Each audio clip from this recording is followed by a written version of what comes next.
comment entendre son guide? La meilleure solution pour entendre son guide, c'est de se taire.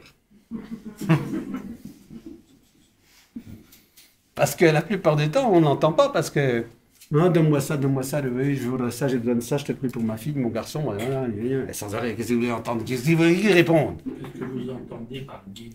Le guide, ça peut être votre ange gardien si vous le désirez, enfin, le guide, d'ailleurs, bon, si vous voulez, on pourrait même commencer par ça. Qu'est-ce qu'un guide? D'abord, qu'est-ce qu'un humain? Je ne voudrais pas vous fâcher, mais vous n'êtes pas un homme. Voilà. Pour vous aider, j'ai la dame derrière, c'est pas une femme non plus. Hein. Voilà, ça roule. Moi, je ne suis pas un homme. Il n'y a ni homme ni femme ici, si vous voulez. Si vous voulez, vous êtes un esprit qui domine, si vous voulez, un corps humain. Je ne fais pas de dessin en général, mais on va vous en faire un quand même. Tiens. On pourrait dire ça. Il y a, en gros, allez, on dit 2 plans. Hein. En réalité, il y en a plus que ça. Hein. Allez, là, vous avez, disons, c'est le plan spirituel. Comme on a l'habitude depuis des années à appeler ça, on appelle ça le ciel. Allez, vous allez au ciel. Puis là, on appelle ça la terre. En réalité, c'est le physique. On pourrait dire c'est plutôt le physique. Enfin, on peut l'appeler comme vous voulez. Alors, vous n'êtes pas un homme. Donc, vous êtes un esprit. Donc, voilà. Comment c'est votre prénom? Serge. Serge. Allez. Serge est là. Mais il y a déjà un moment, sa mère et son père, ils ont fabriqué un petit fœtus et à la 6e, 7e semaine, il a allumé son portable. Non, il a sonné avant. Ça compte pas. Il a allumé son portable et il a pris, si vous voulez, voilà, il l'a pris en main. Il a pris Serge qu'on a ici. Mais lui, Serge en tant qu'âme, il n'est pas sur le même plan. Hein.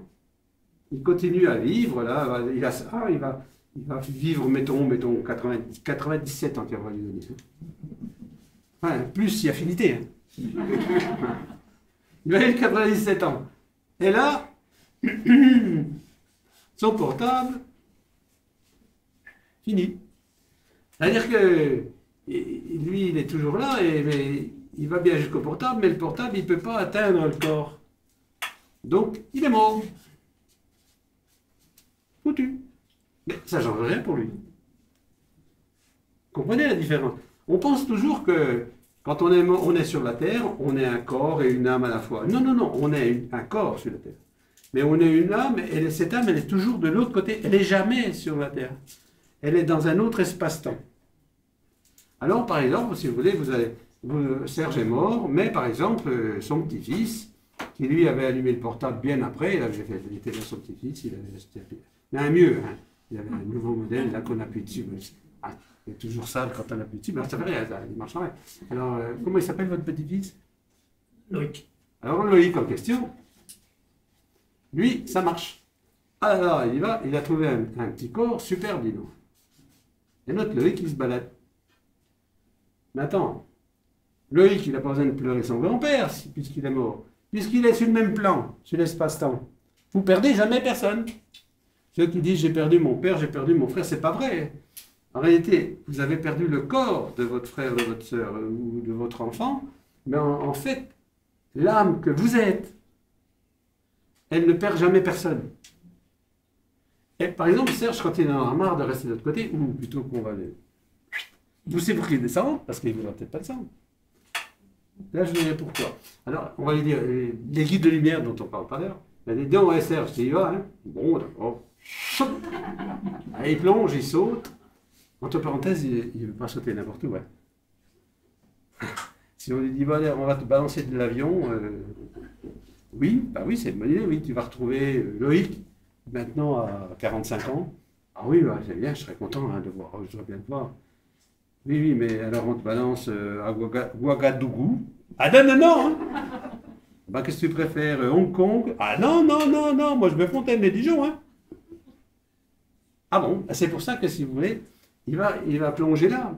Donc l'ancien Serge, il va s'appeler peut-être Joseph, je ne sais pas quel est le nom qui lui sera donné, va rallumer un portable et va encore donc faire vivre un être qui va vivre peut-être 20 ans, par exemple, il va mourir à 20 ans, mais c'est pareil, ça ne change rien.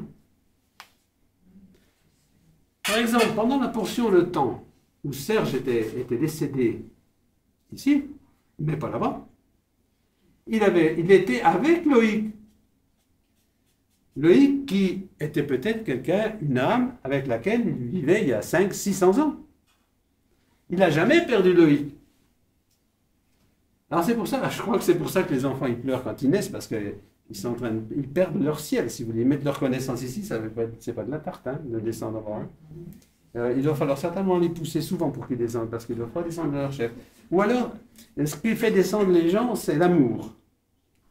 Alors par exemple, si Serge aime beaucoup Loïc, il va descendre, quoi. Il va descendre pour retrouver Loïc. Ou alors si c'est pas Loïc, par exemple, il a un amour inconsidéré, je sais pas, pour les diamants, il a laissé ses diamants, et puis ils sont encore dans le coffre, personne ne les a trouvés. Alors il se réincarne pour récupérer ses diamants. C'est l'amour, c'est pas forcément l'amour des autres, hein. Ça peut être l'amour de la politique, ça peut être l'amour de son pays, ça peut être l'amour de son métier, ça peut être l'amour d'une personne, enfin d'une âme, d'une autre âme.